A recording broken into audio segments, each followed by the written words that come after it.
특별한 수요일의 특별한 통찰 특수통. 오늘 만나보실 특수통은요, 사회복지 전문가십니다. 상명대 가족복지학과 홍영준 교수님 모셨습니다. 안녕하세요. 예, 반갑습니다. 상명대 홍영준입니다. 네.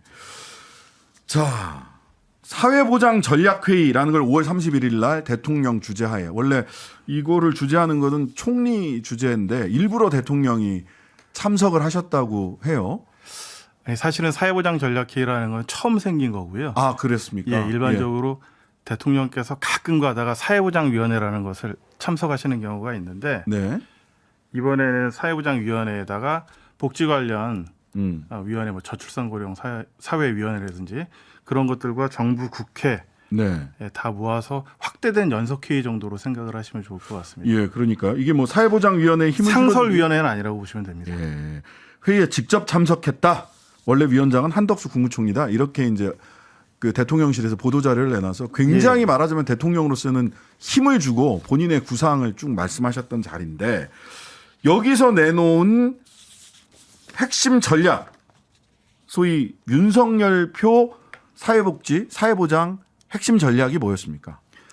결국 말씀하셨던 거가 이제 시장화나 산업화를 말씀을 많이 하셨는데요. 네.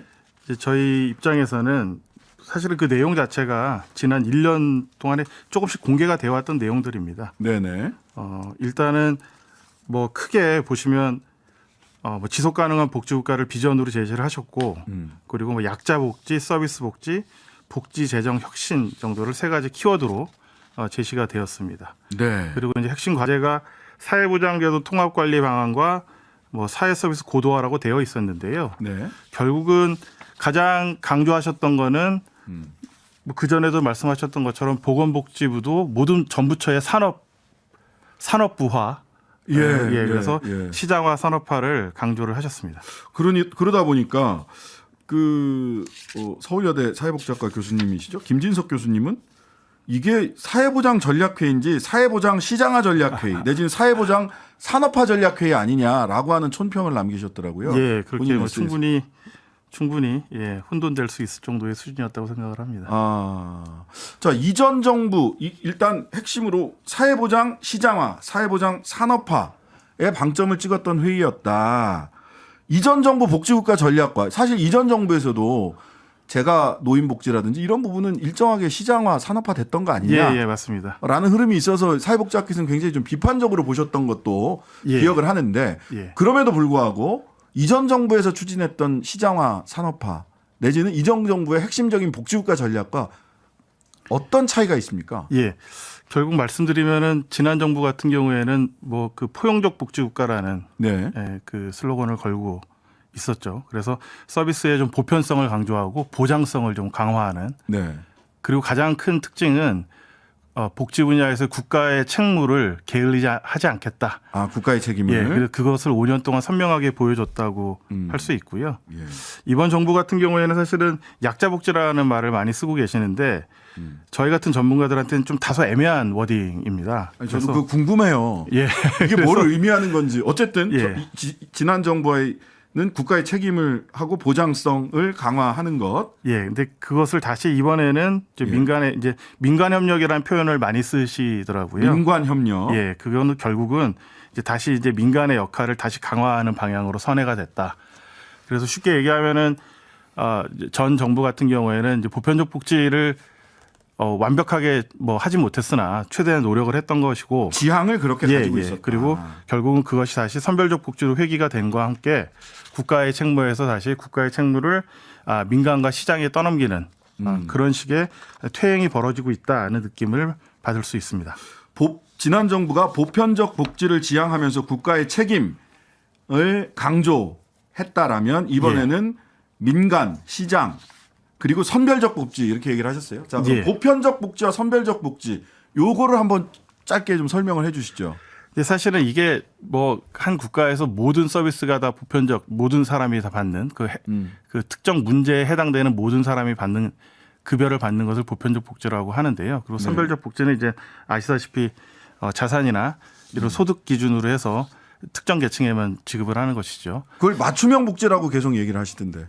뭐 그렇게도 얘기를 하는데 지금 근데 또 이게 저희가 좀 고민을 하고 있는 것은 약자 복지라고 하는 것이 이제 선별적으로 조금 더 두텁게 주겠다고 계속 얘기를 하시는데 예. 또 지금 그 전략에 나와 있는 내용에 나와 있는 문건들은 보편적 복지를 또 지향하는 내용들도 많이 있고요. 예. 또 예를 들면은 뭐 이번 정부에서 그러니까 윤석열 정부에서 시작한 부모급여라고 하는 것들이 있거든요. 부모급여. 또 예. 현금복지 아닙니까? 보편적 현금 복지죠. 그러니까 결국은 보편성을 띠고 있으니까 그러니까 저희가 계속 우려하는 부분은 이제 국가 지도자로서 뭐 국정 철학이 있으니까 그리고 네. 저희가 또 그 선출한 대통령이기 때문에 예. 5년 동안 끌고 가주시면 되는데 계속 그 안에서 자체적으로 모순이 발생을 한다는 거예요. 아. 약자 복지라고 계속 얘기를 하시면서 뭐 그 기초연금 같은 경우 10만 원을 또 올리겠다고 얘기를 하시고 네. 그리고 뭐 부모 급여 같은 것들도 계속 만들어내고 해서 그 안에서 내적 불일치가 되는 것이 많다는 게 전문가들의 평입니다. 그래서 가끔은 전문가분들이 알고 하는 얘기냐라는 질문들을 던지시는 것 같아요. 왜냐하면 얘기하고 정책이 그러니까 손발이 이렇게 안 맞고 입과 발이 안 맞고 따라오는 경우들이 자꾸만 발생을 해가지고. 뭐 그럴 수 있는데요. 예. 사실은 뭐 대통령제에서 알겠습니다. 대통령의 워딩 자체가 결국은 정책이 되기 때문에 자. 보다 구체적인 이야기 잠시 광고 듣고 와서 이어가도록 하겠습니다. 잠시 신장식의 뉴스 하이킥 오늘의 특별한 통찰 상명대 가족복지학과 홍영준 교수님 모시고 사회보장 전략회의에서 제시된 윤석열 정부의 복지정책 진단하고 있습니다. 자, 뭐 얘기를 쭉 하다가 보니까 복지와 사회보장의 본질이 경쟁을 통한 성장 뭐 이런 걸 위한 게 아니라 그 사회복지 시장화 산업화가 핵심이 아니라 국가가 국민들의 삶을 책임져라. 즉 국가의 책임성 이전 정부에서는 어쨌든 그 부분을 강조했다고 했고요. 예, 맞습니다. 국가의 책임성을 근본으로 하는 건데 민관 협력이란 말에는 국가의 책임성이 빠져 있는 것 같아요. 국가의 책임성과 관련돼서 어떤 전략을 제시하고 있습니까? 예, 그 부분이 좀 가장 아쉬운 부분인데요. 예. 실제적으로 지금 산업화를 지켜서 재정을 줄이겠다는 것밖에는 사실은 큰 기조가 없습니다. 그래서 실제 사회 서비스를 받아야 될 뭐 사회 서비스라고 하는 것이 그냥 쉽게 생각하시면 돌봄 서비스라고 생각하시는 게 가장 편할 것 같은데요. 네. 돌봄 서비스를 받아야 되는 우리 사회 약자들에 대한 뭐 언급 노인, 같은 아동, 임산부, 뭐 장애인까지 장애인, 해서 보통 이제 3대 환자. 돌봄이라고 얘기를 하는데 예. 그 부분에 대한 얘기가 일체 없으셔서 일체 없어요? 저희들도 조금 많이 놀랬던 예, 사실은 저도 이거를 출력해놓고 열심히 찾아봤는데 잘 안 제가 못 찾은 건가 과문해서 근데 일체 없다. 국가의 책임이라는 부분들이 빠져 있다. 그리고 또 하나 제가 재밌게 이거는 보통 사회복지는 어떤 대상자에게 즉 어린이에게, 아동에게, 노인에게 또는 뭐 아픈 사람에게, 장애인에게 이런 사람들에게 어느 정도 재정을 투입해서 어느 정도 서비스를 주겠다라는 게 나와야 되는 거 아닙니까? 이거 너무 강론이라서 여기 빠져 있나요? 없던데.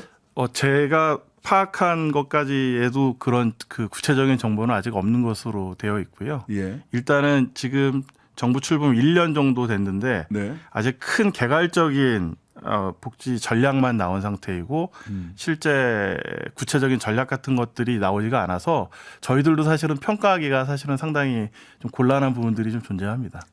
굉장히 점잖게 얘기하셨네요. 평가할 게 없다. 왜냐하면 계획이 없고 한 게 없기 때문에 국가의 책임성이란 부분을 찾기 어렵다. 구체적인 계획을 평가할 만한 구체적인 계획이 제시되고 있지 않다. 두 가지 짚었고요. 그 다음에 이 문서를 보니까 전략 수립 회의 자료라는 거를 쭉 보고 하니까 제일 강조하고 있는 게 사회 서비스 고도화라는 거더라고요. 예. 이 사회 서비스 고도화라는 게 뭡니까 지금? 그 고도화라고 하는 것이 결국은 그 새로운 것은 아니라고 저희는 판단을 하고 있고요. 새롭지 않다. 언제 우리가 만났던 겁니까? 이제 사회 서비스가 뭐 2000년대 중반부터 시작이 돼서 뭐 길게 보면 한 20년 정도로 생각을 하면 되는데요. 네. 그때 이후로 그 사회 서비스 고도화에 관련된 내용들은 크게 그 전략이나 바뀐 것이 없습니다. 그러니까 결국 이명박 정부나 박근혜 정부가 했던 것들이 거의 유사하게 다시 도돌이표처럼 이번 정부에서도 갖다 쓰는 것으로 저희가 파악을 하고 있고요. 그때는 우리가 뭐 사회복지 민영화 내지는 사회복지 시장화 이렇게 불렀던 건데요. 그럼 사회서비스 고도화라는 얘기가 사실은 복지의 민영화 시장화랑 같은 거다 사실상 구체적으로 보자면 일정 이상 닿아 있다고 판단을 할 수 있고요. 네네.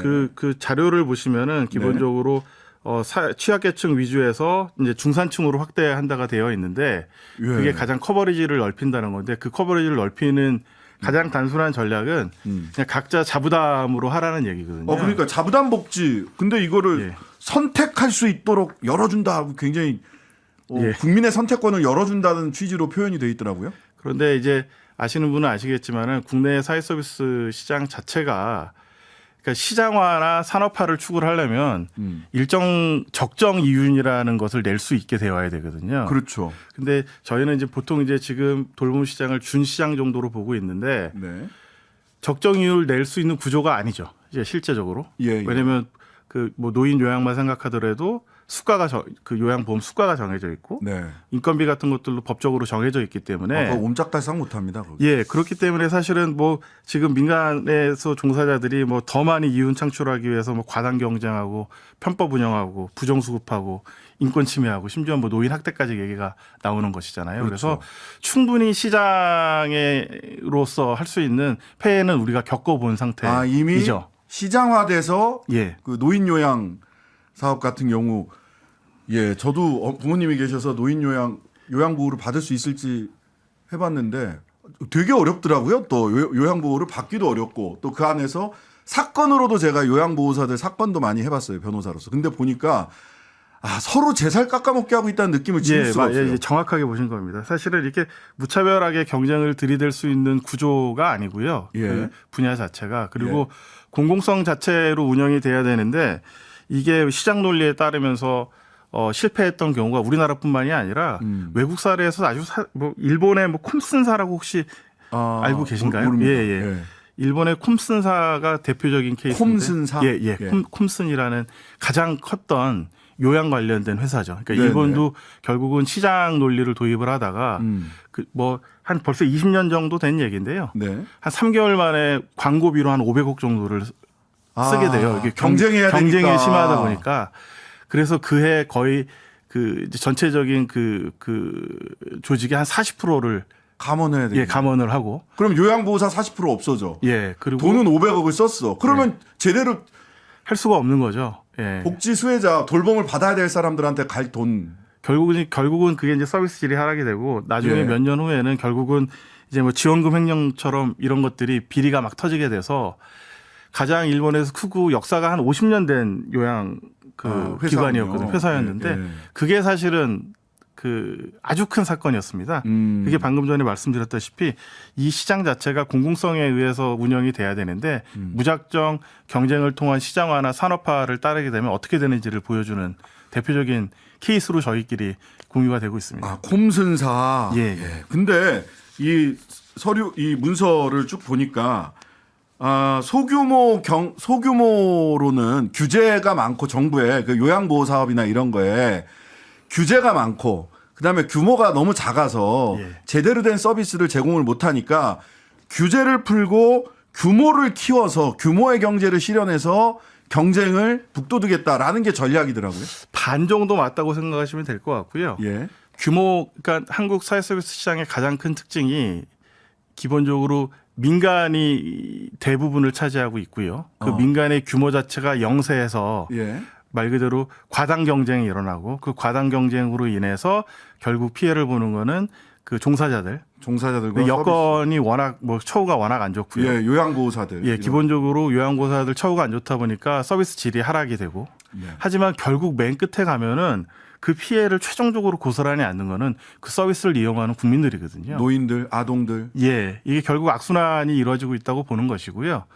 그런 측면에서 봤을 때 규모화를 시키는 건 의미가 있는데 어떤 식의 규모화냐가 핵심인 것 같습니다. 네네. 지금 최근에 아직 발표가 되지는 않았는데 특정 언론에서도 지금 얘기가 되고 있고 또 이미 소문이 많이 돌고 있는데 지금 금융화 얘기가 돌고 돌봄의 있어요. 금융화라는 예, 얘기도 예, 나와요. 맞습니다. 이게 무슨 얘기인가요? 그게 이제 결국은 산업화랑 연결이 되어 있는데요. 영국이나 미국 같은 경우가 영리 기업을 통해서 산업 그 돌봄 시장을 산업화시킨 대표적인 나라입니다. 네네. 그러니까 거기 같은 경우 보면 우리가 이제 얘기하는 기업들 프랜차이즈라고 하죠. 예. 그러니까 요양을 프랜차이즈 업체가 하는 거죠. 뭐 지역 아동센터 또는 뭐 그 요양보호 센터 예. 이런 데가 그러니까 예, 그거를 어떤 기업 대기업이? 프랜차이즈가 여러 군데 지점을 대기업이 갖고 프랜차이즈를 예, 한다. 맞습니다. 근데 예. 이제 한국도 그 프랜차이즈가 들어올 확률이 있고요. 아. 영미권 같은 경우에는 그게 이제 시장 점유율이 50%가 넘고 그런데 이제 또 하나 고려를 하셔야 되는 거는